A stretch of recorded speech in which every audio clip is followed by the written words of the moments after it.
Hello strikers, இன்னைக்கு நம்ம ஒரு த்ரில்லரான ஹாலிவுட் படத்தோட கதையை பத்தி பேச போறது கிடையாது. நிஜ வாழ்க்கையில நடந்த, இன்னமும் நடந்துட்டு இருக்கதா நம்பிட்டு இருக்க ஒரு விஷயத்தை பத்தி தான் நம்ம பேச போறோம். லாஸ்ட் 2 நாளா சோசியல் மீடியாவை திறந்தாலே ஜெஃப்ரி எப்ஸ்டீன் ஃபைல்ஸ் அப்படின்ற நேம கேள்விப்படாம இருக்க மாட்டீங்க. அப்படி அந்த ஃபைல்குள்ள என்னதான் இருக்கு? இந்த வீடியோல நம்ம யாரை பத்தியும் ஜட்ஜ் பண்ண போறது கிடையாது. ஆனா சோசியல் மீடியா ஃபுல்லா ட்ரெண்ட்னா அது எதை பத்தின விஷயம்ன்றது நமக்கும் கண்டிப்பா தெரிஞ்சிருக்கணும். இந்த மாதிரி ட்ரெண்டிங்கான எல்லா விஷயத்தையும் ஷார்ட்டா உங்ககிட்ட எடுத்துட்டு வரதுக்கு நான் தயாரா இருக்கேன். அதுக்கு நீங்க நம்ம சேனலை சப்ஸ்கிரைப் பண்ணிட்டா போதும். ஃபர்ஸ்ட் யார் அந்த எப்ஸ்டீன், யார் அந்த மர்ம மனிதர், அவரை பத்தி கொஞ்சம் தெரிஞ்சுக்கலாம். ஜெஃப்ரி எப்ஸ்டீன்றவரு ஆரம்ப காலகட்டத்துல ஒரு மேக்ஸ் டீச்சரா தான் இருந்திருக்காரு. அதுக்கப்புறம் நாளடைவுல இல்லீகலா ஒரு பிசினஸ் பண்ணி கோடிக்கணக்கில் சம்பாதிக்க ஆரம்பிக்கிறாரு. ஆனா இவரோட ரியல் ஃபேஸ் 2005ல தான் வெளியே வருது. 14 வயசு சின்ன பொண்ணு கிட்ட தப்பா நடந்துகிட்டாருன்னு இவர் மேல புகார் வந்து அடுத்த 10 வருஷத்துல இல்லீகலா இப்படி ஒரு நெட்வொர்க்கே கிரியேட் பண்ணிருக்காருன்ற மாதிரி இன்ஃபர்மேஷன் வந்திருக்கு. நம்ம இப்ப இவ்வளவு பரபரப்பா பேசிட்டு இருக்க இந்த ஜெஃப்ரி எப்ஸ்டீன்றவரு இந்த 2019 வருஷத்துல தான் ஜெயிலுக்குள்ள தற்கொலை பண்ணிருக்காரு. அவரு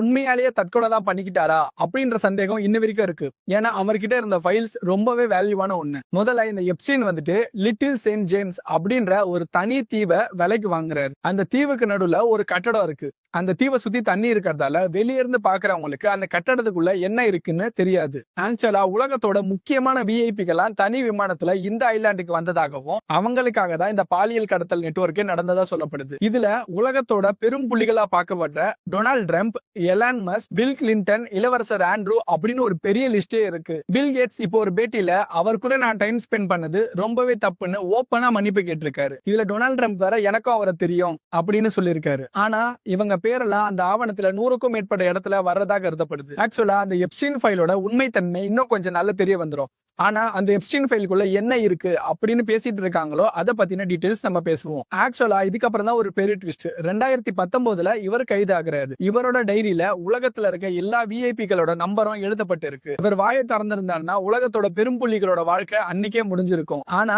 அதே வருஷம் 2019ல ஆகஸ்ட் மாசம் நியூயார்க் ஜெயில இவர் தற்கொலை பண்ணிக்கிறார். இங்கதான் ஒரு பெரிய ட்விஸ்டே இருக்கு.